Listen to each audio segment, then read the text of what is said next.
تو ہمارے تو یہی 2-4 میجر ہیں. اور 2 جو میں کہا یار بڑے پریشان لگ رہے ہو. ہاں یار تمہیں کیسے پتا؟ تمہیں شکل پتا نہیں.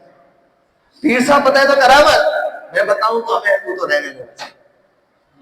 تو ہمارے ان چیزوں کو معیار بنایا جاتا ہے، ان چیزوں کو ترجیح دی جاتی ہے. لیکن اب دیکھیں ہمارے یہاں کیا حال. ولی کی ایک بڑی بہترین علامات علماء نے لکھی.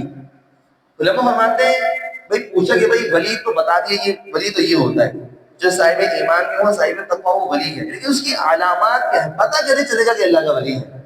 اللہ کا ولی ہے یہ ہے، یہ کون ہے؟ علامات کیا ہے؟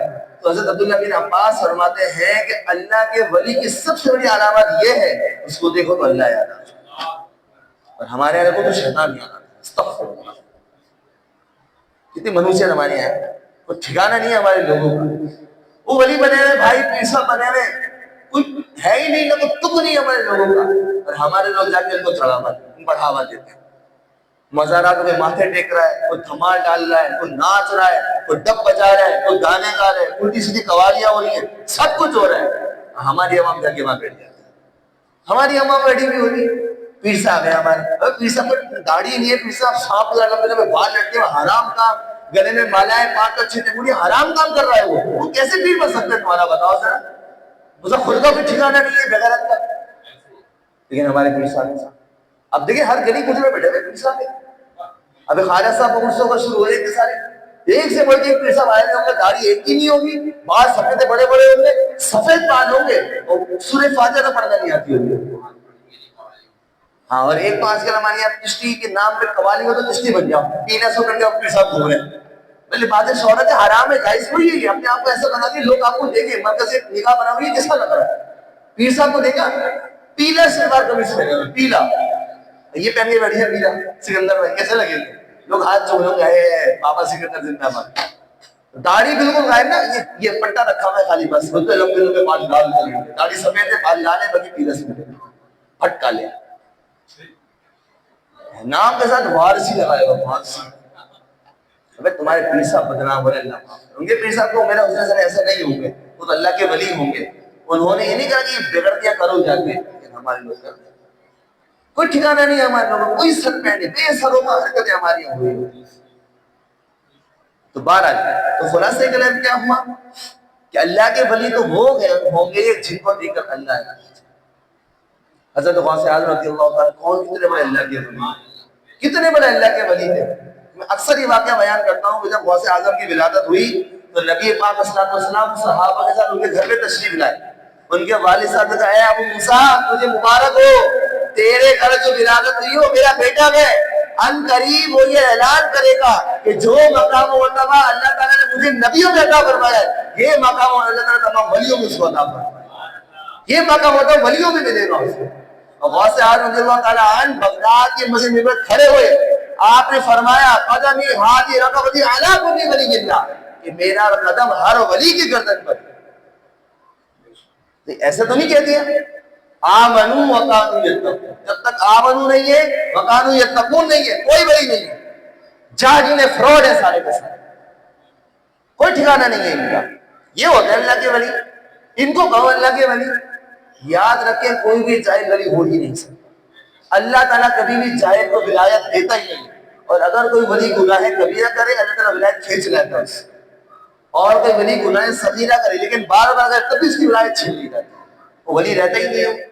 اور ہمارے یہاں کوئی ایسا بندہ نہیں جو گناہ سے بچتا نہ ہو. فجر یہ نہیں پڑھتے، ظہر یہ نہیں، اثر مغرب عشاء ٹھکانے. فجر کا مدینے میں، اثر کا بغداد میں، ظہر گنبد خضرا کے سامنے، مغرب ہوگی خانہ کعبہ کا طواف کرتے ہوئے عشاء دادا صاحب کے پاس. قربان جائیں گے اوپر، کاش اسی ولایت مجھے بھی مل جائے. دن میں 5 دفعہ زیارت کر رہا ہوں کوئی دنیا نہیں. مطلب یہ ہے حال ہمارے لوگوں کا. اللہ تعالیٰ عقل سلیم عطا فرمائے ہماری عورتوں کو، بالخصوص ہمارے نوجوان عقل مندوں کو، جو ویسے تو بڑے دین کی بات کریں گے نا، بڑے اپنے سے بڑا عقل مند کوئی نہیں ہے. انجینئر مرزا ٹائپ کے لوگوں کو دوسرا مل کر ڈبہ بندہ شروع کر دیں، اہل سنت میں یہ ہو رہا ہے، اہل سنت یہ ہو رہا ہے، اہل سنت پیر صاحب یہ کر رہے ہیں، پیر صاحب وہ کر رہے ہیں. اس کو کیا پتا کہ یہ اہل سنت ہے ہی کوئی تعلق نہیں ہمارا ان سے. بالکل کوئی بیکورڈ ہے ہمارے، قبروں کو سجدہ کر رہے ہیں، کوئی تعلق نہیں ہمارے ان سے. قبروں کو سجدہ کر رہے ہیں جا کے فقیر سے ساتھ. یہ تعلیم دیتی ہے اہل سنت، یہ اسلام نے تعلیم دی ہے ہمیں. یہ ہمارا حال ہے. کہ قبروں کو ماتھے ٹیکے جاتے ہیں. اعلیٰ حضرت فرماتے ہیں کہ مزار پہ جانے کا طریقہ یہ ہے کہ 4 ہاتھ دور سارے مزار پہ کھڑے ہوں گے آپ اور قدم کی طرف سے آئیں گے بغیر پیٹ کرے باہر نکل جائیں گے. 4 ہاتھ دور فاصلے پہ. ہمارے تو جمعہ چڑی سن قبر کو جمعہ شروع ہو گیا. گندی گندی تھوک والی زبانیں لگا دیتے ہیں مزار میں, گندا کر دیتے ہیں. کیوں کرتے ہیں؟ کیا وجہ ہے؟ اس دن جو آیا تھا فعلوا فاحشۃ قالوا وجدنا علیہا آباءنا, ہمارے بڑے کرنے والے ہم بھی یہی کریں گے. اسی روش سے ہم چلتے رہیں گے. بنیادی میجر مسٹیک یہ کیا. تو بہرحال اللہ تعالیٰ کی بارگاہ سے دعا ہے کہ ہمیں صحیح معنوں میں صحیح لوگوں کی پہچان عطا فرمائے. ظاہر سی بات ہے اللہ کا ولی ہم کب پہچانیں گے؟ جب ہم خود صاحب علم ہوں گے. جب ہمارے پاس علم نہیں ہے, جب ہمیں صحیح غلط کے مابین فرق ہی نہیں پتا, جب ہم کسی چیز کے درمیان امتیاز ہی نہیں کر سکتا, ہمیں کیسے پتہ یہ صحیح ہے یہ غلط ہے؟ تو ہمارا تو اپنا کوئی ٹھکانہ نہیں ہوتا. تو صاحب ایمان صاحب تقویٰ پیر صاحب جب ملیں گے جب ہم خود صاحب ایمان ہوں گے, جب خود صاحب تقویٰ ہوں گے. قربان جائے امیر اہل سنت رضی اللہ تعالیٰ عنہ کے ساتھ اس وقت جو نیک کام کر رہے ہیں امیر اہل سنت کریں, یقین کریں اندازہ ہے نوجوانوں کا ایک بہت بڑا طبقہ ان کے پیچھے چل رہا ہے. اب پچھلے دنوں میں نے 18 یا 20 کروڑ لوگ ان کے پیچھے چل رہے ہیں, فالوورز ہیں ان کے 18-20 کروڑ لوگ. ہمیں تو 18-20 لوگ نہیں دیکھنا پسند نہیں کرتے, ان کے فالوورز ہیں. علامہ خادم سے رحمۃ اللہ علیہ کتنی بڑی شخصیت. تو یہ ان کو کہتا ہوں یہ ہے اللہ کے ولی. انہوں نے اپنا کو منوایا ہے, دکھایا ہے کہ ہے ہم اللہ کے ولی. ان کے پاس جائیں نا, ان کی بارگاہ میں جائیں, ان سے اقتصاد و فیض کریں. میں تو کہتا ہوں مسجد کے امام سے اللہ کے ولی ہو سکتے ہیں اگر وہ صاحب علم ہے, صاحب تقویٰ ہے, نمازیں پڑھتے ہیں, گناہوں سے بچے. ان سے بڑا اللہ کا ولی ہے کون؟ مجھے بتائیں ذرا. ایک بزرگ سے میری بات ہو رہی تھی, وہ فرما رہے تھے کہ ایک وقت ایسا آئے گا, ایسا وقت آئے گا کہ گلیوں کے کناروں پہ سیدھا ہوگا. ایسا خطرناک دور بھی آنے والا ہے. آپ دیکھیں نا ہمارے معاذ اللہ اڈے کھل جاتے ہیں ہمارے گلیوں کے اندر, ہو رہے ہیں ہمارے معاشرے میں ہو رہا ہے, اور ہمارے لوگ ہی جاتے ہیں جب بھی کھلا ہوئے, ایسا تو نہیں کھلا ہوا.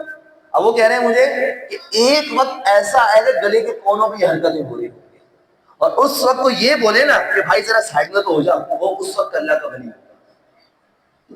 اب اندازہ لگا یہ دور بھی آنے والا ہے.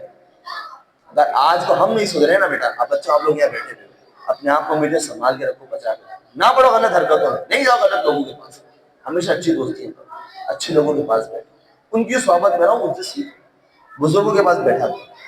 آج کے چھوٹے چھوٹے بچے ہیں بیچارے, کسی کو ڈرگس میں لگا دیا, کسی کو نشے میں لگا دیا, کسی کو شرابوں میں لگا دیا, کسی کو جوئے میں لگا دیا, پوری زندگیاں برباد دیتی ہیں ہمارے بچوں. یہ کفار نے تو یہ روش اختیار کی بھی ہے کہ بوڑھوں کو تو نہیں کر سکتے, لیکن نوجوانوں کو بھی حیائی میں لگا دو.